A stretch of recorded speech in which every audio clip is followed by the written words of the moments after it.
So welcome to writing DBQs for the APUSH exam. At this point, I assume that you already have an idea of what document-based questions are and that you've been doing them for a while. This video is intended to provide some tips and tricks and basic pointers on how to improve your document-based question writing skills. The idea here is to push up your document-based question scoring points up a few points to get you as close to that 7 on the document-based scoring as possible. So first we want to work on using that 15-minute planning period as effectively as possible. So we want to start with what the question is. So what was the thesis prompt? You want to make sure that you read the question carefully and think about the following things. So what is the essence of the question? What is it getting to? Is it a yes or no question, a to what extent question, or a compare and contrast question? It's almost never a yes or no question. It's almost never black and white. Instead, they want you to do what historians do, which is sort of to dwell in a gray area. So a lot of your questions are going to be a to what extent question, or a to what extent is this statement true? You want to look for if the prompt has more than one part, if there are bullets provided, and if there are a choice of responses, which there almost never is, but nonetheless you want to check for those things.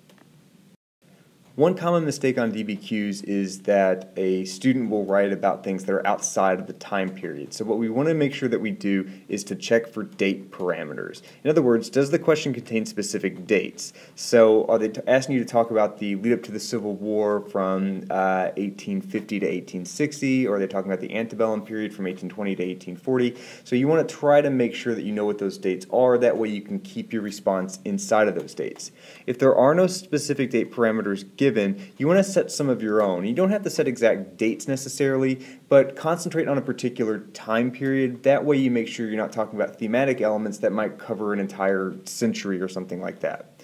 And obviously you want to think about the question in chronological context of the events and the culture of the period. So what types of things came before, what types of things came after. You want to think of your response in terms of an actual historical period and keep your response within it. So in terms to approach to the question, let's have a look at the sample question here. It says, using information from the evidence that follows, as well as your knowledge of the period, to what extent did the presidency of Andrew Jackson bring about a social, economic, and political revolution? So first we want to look at the essence of the question and what it's actually asking you to do. So this is a to what extent question. It explicitly uses that language in the question. So to what extent did the presidency of Andrew Jackson bring about a social, economic, and political revolution? So did it or not? How much did it do so? Next, we want to see if the question has, or should your answer have, more than one part. And even though my underlines have screwed up here, it talks about the social, economic, and political revolution or aspects of Andrew Jackson's presidency. So we want to structure our essay that way. And really, you could design your essay in such a way where you spend a paragraph on social, a paragraph on economic, and a paragraph on political. Next, what key terms need to be defined? Do they use any language in the question that needs you to talk about what that means? So in this case, we're talking about revolution. So to what extent did Andrew Jackson bring about a social, economic, and political revolution? So what does that mean? Does that mean an outright literal revolution? Does that mean some sort of simple change in procedure? It's your job to define what exactly that means. And there's not necessarily a right answer here. It's up to you to establish what that means for your essay.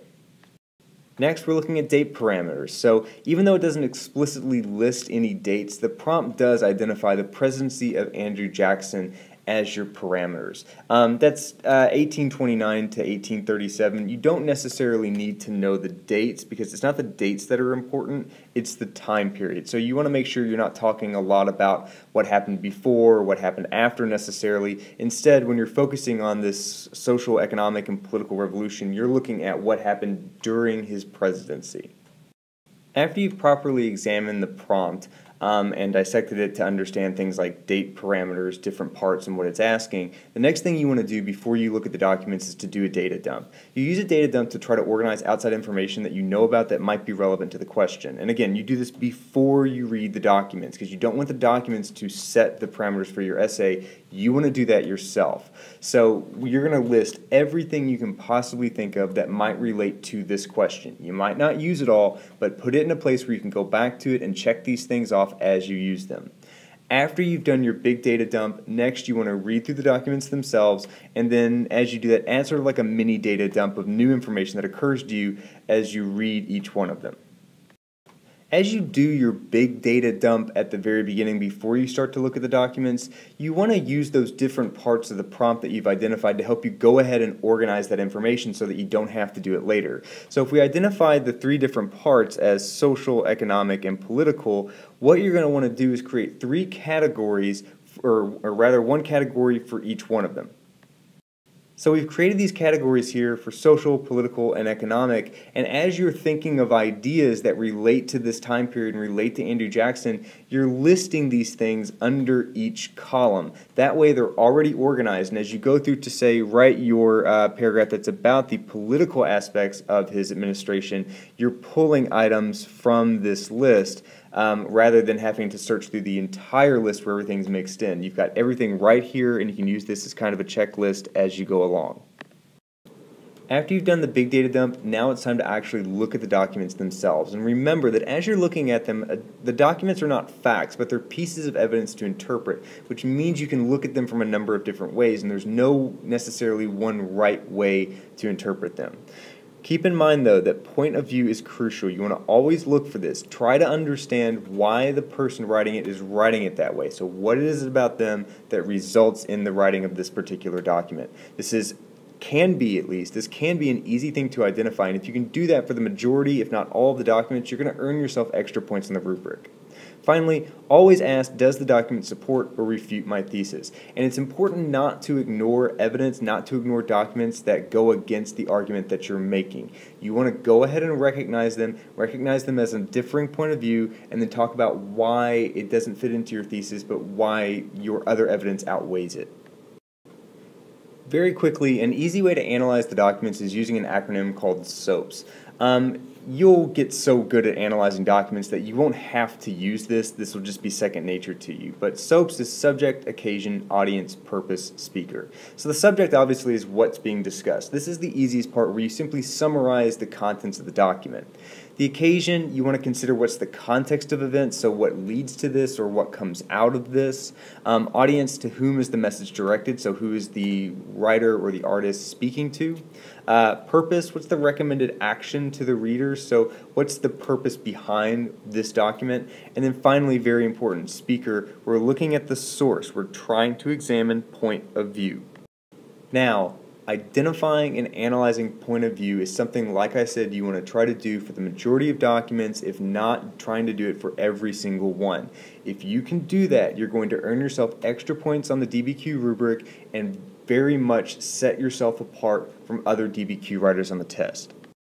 So, this can be pretty simple. You want to ask yourself for every document, what is it about the source that made them say or write what's in the document? You want to try to explicitly, in so many words, address point of view in every document you look at. There are three different ways you can come at this, and the first, and I think the easiest way to do so, is from authorial point of view. All you're going to do here is you're going to show awareness that the background of the author, their gender, race, class, religion, something, may have influenced the views that they're expressed. So if a document is talking about the lack of women's right to vote, is that writer a woman? Is that writer a man talking about how women shouldn't have the right to vote? So how does their gender influence what they're writing? You can do this for any of these other background items here, but if you can recognize that the author or the creator of a document comes from a certain background and that influences their view of what it is they're talking about, you have identified point of view. And like I say, I really do think this is the easiest way to approach it. A second approach you can take is to look at the reliability and accuracy of a source. So you want to critically analyze a source by questioning whether the author of the document would be in a position to be accurate, or if they would likely be even telling the truth. So here you're really analyzing the idea of bias. Is this source biased? Are they telling the truth, or are they telling the truth in a very biased way? If you're going to take this approach, just like any other point of view approach, you want to be explicit about it. You want to actually say, this document may not be reliable because of the point of view of the author, and then explain why you don't think, or why you do think that the document itself is biased. A final approach you can take is tone or intent of the author. In this case, you're going to examine a document to determine its tone. Is it satire, irony, indirect political commentary, or the intent of the author? This is particularly useful for visual documents. In particular, this works best for political cartoons. You can identify how the creator of that cartoon is mocking a certain subject, but again, you want to be very explicit about this, saying in so many words, the point of view of the cartoonist expresses blah blah blah blah blah. Finally, for point of view, I want to be very clear that you should be actually using the terms point of view when you talk about these things. The reason you do this is the same reason you underline your thesis statement in the introduction. You want to make sure that you're literally sort of hitting your test reader over the head with this information. You want to make sure that it's as clear as it possibly can be. That way they don't have any opportunity to actually miss what it is you're doing. So some things that you can say is, one should approach this document with caution because the source has a point of view that is biased, or the point of view expressed in this document is of interest because, or the source of this document possesses a unique point of view because, and then finally, one should take into account the point of view of this source because. Notice that we're using the terminology point of view every time to try to make it very clear to the test reader what it is we're doing. You're introducing that you're going to talk about the point of view, you're actually using the words point of view, and really you could finish up each one of these statements and it'd be a single sentence. You've addressed point of view in one sentence. That's really all the time you need to spend on it. This is relatively easy to do for almost every document, if not every single one. So get in the habit of doing it. It's going to earn you extra points, and it's going to set apart people who get 2s and 3s in the document-based question, and those who get 5s, 6s, and 7s. Now that you've analyzed all the documents, making sure to take point of view into consideration every single time, it's time to start on actually writing the paper. And you'll start with your introduction. You do want to write a full introduction. Don't just write a thesis statement and move on. Introduce the time period, recognize what the question is asking you, and then write your thesis statement. This can be done as briefly as 3 to 4 sentences for the entire introduction. But you want to focus most of your attention on writing a strong thesis statement that is specific, clear, and concise, because that's what they're paying the most attention to. And as always, make sure you underline your thesis statement. You want to be very clear about identifying for the reader that this is my thesis statement. One formula you can try to write your thesis is X, however, A, B, and C, therefore Y. X is going to represent a counter-argument. This is not your argument. This is a differing perspective. But you're going to say, for this reason, and this reason, I have come to this conclusion. So Y is your argument, A, B, and C are the reasons that you came to that conclusion, and then X is a recognition of a different argument that you disagree with. If you can't come up with X, you can actually lose it, and you can just have A, B, and C, therefore Y. That's still a relatively strong thesis statement because you're being clear about what your argument is, and you're being clear about why you're making that argument because you're identifying your 3 biggest pieces, or the 3 biggest elements of your argument. Now, in the body of the essay, you're breaking it up into different paragraphs that are the different parts of your thesis statement, or those different categories that you identified when you were looking at the prompt. For each paragraph, you want to use a topic sentence, so you begin that paragraph with a sentence that sums up generally everything that you're going to say in that paragraph. It's like a miniature thesis statement that introduces what you'll be saying. Everything that comes after that is detail and specific evidence. So you also want to provide abundant factual support or outside info for your thesis. You've got plenty of that because you've done your data dump. Also, make sure you stay focused on the question. Don't just write down everything you know about the topic. Keep it relevant. Do not take an everything in the kitchen sink approach. That will not help you here. Next, chronological sequence is more important than precise dates. It's impressive when you know dates, but it's more important to know what came before and what came after. It's easy to screw up dates. It's not as easy to screw up writing about things in the proper order that they happened. And then finally, try to use all of the documents. You can leave out 1 or 2, but it's best to try to use all of them. At the end, if you have time, go ahead and write a conclusion that does a couple of basic things. It restates your thesis, it reviews your main points, and it makes an explicit connection to a similar event or trend later in history. So you don't have to write a conclusion. It's more important to write strong body paragraphs and a good thesis and so on. But if you've got time, provide a conclusion that doesn't really do anything that's very new. You've already stated your thesis once. Your body paragraphs talk about your main points. The only thing that might be new here is an explicit connection to similar events or trends later in history. So if you're talking about the lead up to the Civil War and the treatment of African Americans in the antebellum period, you might connect to a similar event or trend later in history by mentioning Jim Crow segregation that's going to come later in the late 1800s and early 1900s, or you could mention the Civil Rights Movement in the 1950s and 60s. Just a really quick connection to say sort of, here's what's happening in the time period that I'm talking about, here's what's coming down the road in history.